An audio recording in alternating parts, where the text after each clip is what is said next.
Hi, this is Deborah Torres, author of Amish Fiction, and I am here just to tell you, if you saw my hat video, you saw what I got from the Amish clothesline. The other day I received a black Amish man's felt cap or hat and a woman's prayer cap. And so I also had to buy some Amish women's dresses, and I just thought it's kind of cool because some of us maybe have never been really up close to an Amish woman's dress. I know that when I went on my trip to Amish country not too long ago in Central Virginia, I did notice the women's dresses, and one of them had the safety pins that were joining the top bodice of the dress. I want to say the other ones, we were at a bulk food shop, and I want to say those girls, I don't think they had pins. They may have had buttons. So I know that different communities have different rules.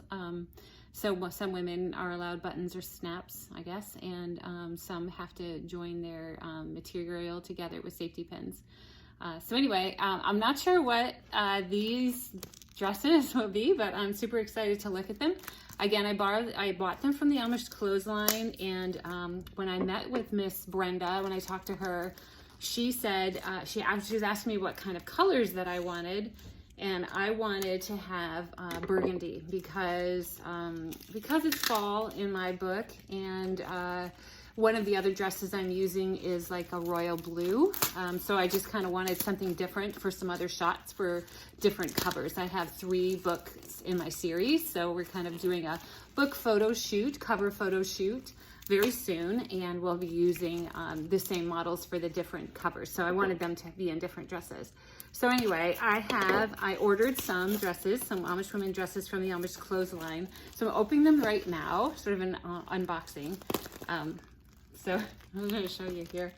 Okay, so we've got one, I guess here, one Amish woman's dress. She said that the colors were different, and she wasn't sure what color I wanted. And I said burgundy, but she said, well, one is more red and one is more wine.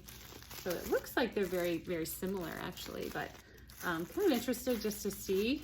I think this color is the one that I'm more attracted to. So we'll go ahead and open this one so that you can see it. But from what I understand, these dresses come from actually Amish communities in an Amish district in Indiana. And I initially thought that they were just hand-sewn for people who were buying them, but they aren't. They're used dresses, previously owned dresses by Amish women. And it just helps the community to sell the ones that they're not using anymore. So I'm good with that. I love Goodwill. I love shops like that, secondhand shops. So to me, it would be even more authentic to have a dress that an Amish woman actually wore. So here we go. Here's the pieces of it. And it does look like it's held together with some safety pins. And I really don't know. Oh, okay. It looks like we have an apron. So I'm gonna have to try to stand here so we can't see the lights behind it, but it looks like we have an apron here. And like I said, it looks like there's a safety pin joining that up. And this looks like, okay, this is a long sleeve dress. Wow, okay, so this is held together with some snaps. Okay, so I'm guessing this is the front. You see that?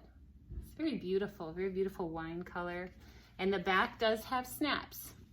So this community, this district that this Amish woman was from, had snaps in her dress. But this is pretty cool, I think. So we've got the dress, and it's long. And then we have the apron, and then I think this is the cape part. So you see a lot of Amish in pictures that the Amish women have sort of a triangular piece that sort of goes over the top of the dress. And I think this is what this is. So yeah, and this is held together, if you see right here, with a safety pin, or I mean a straight pin, not a safety pin. I've been saying safety pins this whole time. So it looks like this is the cape part of the dress, that triangular tip that comes on. I guess that's the back, and this would be the front. So they'd wear the dress underneath, this over top, and then the apron over top of that. So that's pretty interesting. This is the apron again that I saw that had basically just like a pin right here, a long straight pin that joined them out. Okay, so I'm just gonna open the other one real quick so you have a look. But I'm guessing it's probably gonna be very similar. The feel of the material, this material is a little different than that. This one actually has a little bit of a pattern to it, a little bit of some stripes.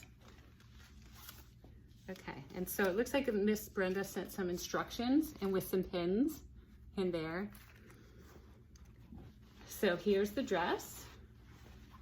This dress is definitely a different, sturdier sort of fabric. And looks like this one is just has one snap in the back, right here, the very top, just one small little snap. So that's how that one's held together. And then, okay, so here's our apron with the straight pin. It looks almost like a macrame pin. I remember my mother doing macrame with these kind of pins long ago. And then here is the cape part. And this is held together with pins.